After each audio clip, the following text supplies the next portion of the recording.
It's peanut butter jelly time. Peanut butter jelly time. Peanut butter jelly time. Where you at? Where you at? Where you at? Where you at? Hey everyone, I'm Kayla, I'm Sydney. and welcome back to The Peanut Gallery. So, I don't know if you can tell, but we're wearing graphic tees today for Graphic Tee Tuesday! Woo! So mine says, nobody has to know, with some ice cream, very fitting for my mood. What does yours say? Mine says Mermaid Gang on it. Love it. With the little Tweety Bird moment. So today we're going to be reviewing season 4, episode 3 of Insecure. Yay! This episode starts with, first off, Lawrence talking in the mirror. He's rehearsing doing whatever he needs to do. But then Condola is literally being jolted awake. Like we're supposed to be getting from this scene is how they are quite cozy together with each other. And they do doing a little overnight. Right, overnight. Also, it's Thanksgiving in this episode, top to bottom. Lawrence finds out about her little Friendsgiving dinner. A mess. She was not gonna invite him. She would, in case you couldn't tell. He wasn't supposed to be showing up to the... He definitely did invite him. The theme of this season has been it's fine when it's not fine, so exactly. we'll stick with that. it. That's what it's been. Issa was in the cafe. That was minding her business. That was unnecessarily strange. It's Like, such a why cute are suit. people acting like that? And in doing public? great. And here comes Lawrence, doo-doo-doo-doo, walking through the door. And they talking, they joking, they obviously fought. And it wasn't awkward at all, which... No, it seems pretty comfortable, like nobody was being a hater. It was pretty comfortable. Like, they were just having a conversation, they were joking, like they were falling back into their old rhythm. I was like, in mid-joke, like right at the end, Condola waltzes through the door. But dang. Like, everyone knows you don't try and join in on a joke that you obviously missed. It just, it's painful. No one wants to go through that. Like, and I think that Condola thinks that there's like some feelings there on Lawrence's side, which there are. But she keeps trying to see like how deep it is. And it really is, it seems like from that scene that it really is one-sided on Lawrence end, and Issa was just chilling. Yes. Like, it was so awkward. Like, and then they stood at her table that she was sitting at first doing her work. Waiting for her, like, what she about and to they do. stood there looking at her, waiting for her to leave. And she's like, oh, I guess I'll go. I wouldn't have done any of that. I would have been like, all right, bye. I was like, okay. Y'all can go find another table. All those tables in my restaurant, and they had to sit at that We're at Molly and Issa. They're in the grocery store. Grocery store shopping for Thanksgiving. The grocery store. Yeah, it seems like everything Gucci. And then until it's not. It takes a sharp left. That's probably right on y'all screen. Right. A sharp left. And Molly says, what did she say? It was so, oh no, Issa said it. It was so ridiculous because it started the argument, so I had to write it down. Yeah. She said, you're going to pull an old Molly and scare him away because they were discussing should they invite Andrew Which she to should Thanksgiving dinner. Which she really probably should. He literally just started wanting to talk about his family around you. And now you've invited him to Thanksgiving. That would have been a terrible idea. Issa said it a little reckless, so I guess I can understand why Molly was like. But Molly's comeback to that was worse than what Issa even said. Her calling the Condola and Lawrence and her situation a throuple, and you know exactly what a throuple is. Because you were living it. That is like literally a level of petty I cannot even like access. Because like, why, that don't make sense. Like, and they're literally, whatever, I think it is awkward, and obviously it's affecting Issa in some way, but there are so many better ways as her best friend that you could have said that. Yes. And then you said, I'm sorry, y'all, please excuse my language, but I have to quote her directly because it was so ridiculous. She said, and you fucking a nigga for weed and toiletries. And that was just, that right there, she should have slapped her. She should have fought her. Issa should have slapped her. Because you're literally, now I feel like the intention was to hurt feelings. And that, like. And why is that even necessary when all that Issa was saying was like stuff that was true? Like, I couldn't even imagine a friend like talking to me in that way and me still keeping that friend. She should have slapped her. It should have been a free slap, like a slap that wouldn't have ended the friendship because it was deserved. One of those. And it seems like that's something that she's been feeling a way about. And then she chose like right now to like throw it at her. So I feel a way about that too. And after that, they have a little wrap up conversation like, we just been off. And they say it together. Off. That's how they say it. We've just been off. And they decide that they're going to talk about it later at Pie Night, which is a terrible time to discuss any real issue. And why would they do that in the house with their family members? With all the family. About how they feeling. That was on terrible. Thanksgiving. But it's fine. They left it. They continued their grocery shopping like that. And I don't know how they weird situation. She would have had to fight in the grocery store. She should have kicked her in the ankle. I don't know. Punch her in the throat. Then we cut to Lawrence and his little get up. Oh my God. And he started doing that lion. How annoying. Right.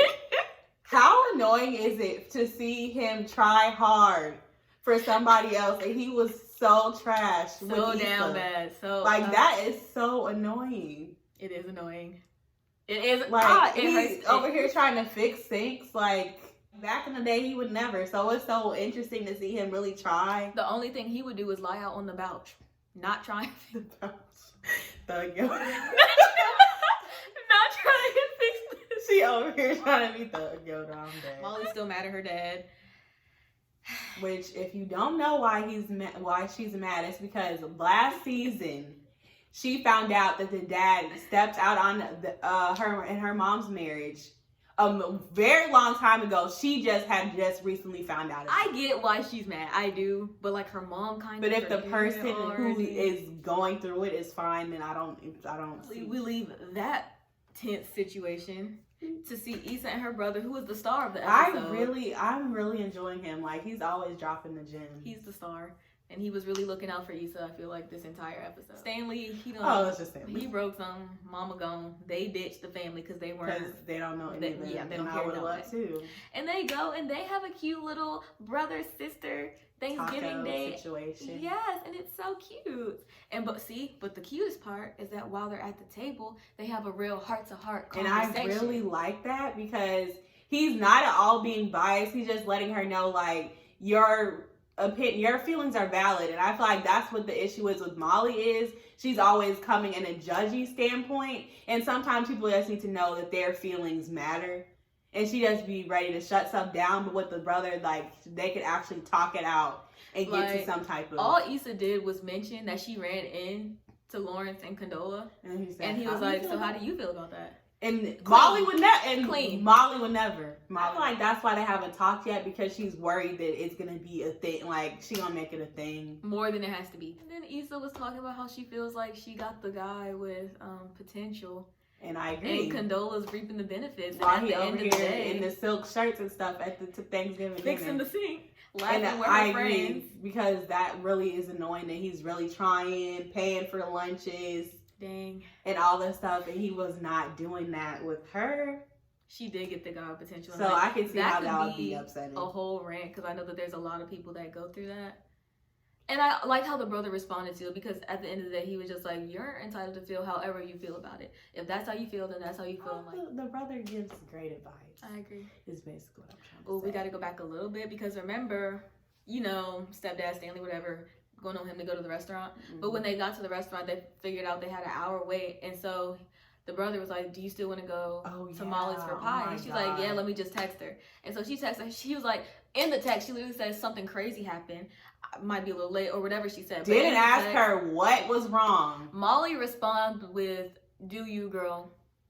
Now, I don't know about y'all, but since I'm not a trash friend, if someone texted me, stuff just got crazy, especially on a holiday, I would say, oh, yes, because are you okay? It could be anything. You never know. So for her to basically get on the defensive automatically, that's ridiculous. Like, what? If that's your best friend, as you love to say, then you should be like, oh, are you okay? Did something happen? Like, what went down? Like, do you need something? What's up? But I feel like she's just so in her feelings about like the way their relationship is right now that she doesn't even really care about Issa's feelings. We're back in the living room listening and act fancy. We're her talking friend. To each other with her bougie That's friends. so drunk. Eventually, after several misplaced jokes are said, Lauren's like, oh, I see your cup is empty. Let me go top her off for you. Again, something he would never do back in the day. True. And the drunk friend's like, oh, let me come with you. But she went to go fill up her wine, and while he was filling above the glasses, she's like, you're perfect for Condola. You're just what she needs. This, that, and the third. You're fun. And Lauren's like, oh, he was feeling flattered at first. He's like, oh, I'm just what she needs. Like, thank you. Why you think that he was trying to get more compliments? And then she said, well, you know, after the divorce, after her man left, she just needed something, you know, casual, fun, which is free. not what he's looking for at all. You know, we see that scene, and as the audience, we're like, ooh. Yes, it was so awkward. And then, of course, this is when the Saint, he goes off, ruin his whole little dress shirt because he was trying to look cute. Also, during that little scene in the living room, we figured out Condola doesn't want to get married. Yes. Again. And that, I'm like, it's cool because Lawrence is not her fiance or anything of the sort. But that is really kind of rude to me to say in front of somebody you're talking to. Especially if he didn't know beforehand. None of this conversation. Clearly, I don't know what they're talking about when they're alone. Nothing. But that's really rude to say in front of somebody you're talking to. Like, you really gonna put him out. Especially if they haven't talked. And he laughed it off for God knows why. But you could see in his little eyeball. He was like, oh. And he was like, ooh, right. Dang, really? He's like, I might want to get married one day. That's what he was thinking. And then we had Issa and her brother in the car talking. And she was like, he was like, are you and Molly good? Right. And she was asking about her feelings, something cares. Molly would never do. So brother gets out the car, goes home, and she's like, sitting there trying to decide to pie or not to pie. To pie or not to pie or not to pie. That is the question. And she chose not to pie. She texted Molly and was like, actually, sis, we need to reschedule. Right. And I feel like that makes sense because at the end of the day, the way she was acting, I wouldn't have wanted to. That text message is not going to make somebody want to do anything with you because it sounds like when they do show up, you're going to have an attitude. We're back with my guy, Lawrence and Condola. And they in the kitchen, they putting stuff up, and he's like, oh, I had fun with your friends. And she's like, oh yeah, blah, blah, blah, blah, blah. And he's like, you're inviting me. And she said, actually, I didn't invite you. She was like, that's funny. I didn't invite you. Right. I'm trying to figure out why she even said that like that. She literally did not have to say that. She did have to invite him after he asked. She should have just been like, no, I just wanted to be me and my friends. Right. If she was going to act like this. Said that, but for her to bring up the fact that she didn't invite him after he was there and they enjoyed him being there is literally like, I don't know why terrible. She's acting when they having this little argument, discussion type situation, and he's like, do I like even know you? Like, what is this? Because your friend just said. And she was like, well, what did she say? Like, what did she say? And he was like, well, that you're just looking for something that's not serious, that you're just doing this like short term, da. And she was like, oh, well, that's crazy. She said that. Did not deny it. Didn't deny it Did at all. not deny it even a little bit. Amen. And so Lawrence is like, so is that how you feel? Like, are you just looking for something casual? Because clearly he wasn't hip. They should have had this discussion forever ago. But they didn't. And he was like, wow. And she was like, well, she was drunk. Like, I don't know why you're listening to her anyway. But it was true. Clearly it was true. And I don't know how else he would have found out. Then you could tell that she felt cornered because she tried to flip the script. And she was like, well, I'm the one that should be worried. What about you and Issa? And I'm like, why does it matter for her to be worried if she just said it wasn't a deep relationship? And he was like, what are you talking about? I ended things with her. And she was like, well, what if she didn't cheat on you? And that was an unfair question because what ifs don't matter. And we were talking about her. Now we're talking about Lawrence and Issa. She played him. But my guy didn't have an answer though. And as the audience, I know when she said what if and Lawrence ain't have nothing to say, I said, really? We're at the end and we see Lawrence in the crib. Oh, wow. He going through the stories. Oh my God, y'all. No. A mess. That's literally the buzzword of this episode. He see my girl Issa looking clean, cut. Happy. Thriving without him. And he said, dang. You know what I'm gonna do? Be toxic and run. I'm gonna run to her DMs. No, that was a toxic action to do that. He said, ha ha ha, that's funny. And then we see the dots of Issa responding. And they left us there. We still don't know what she said. Yeah.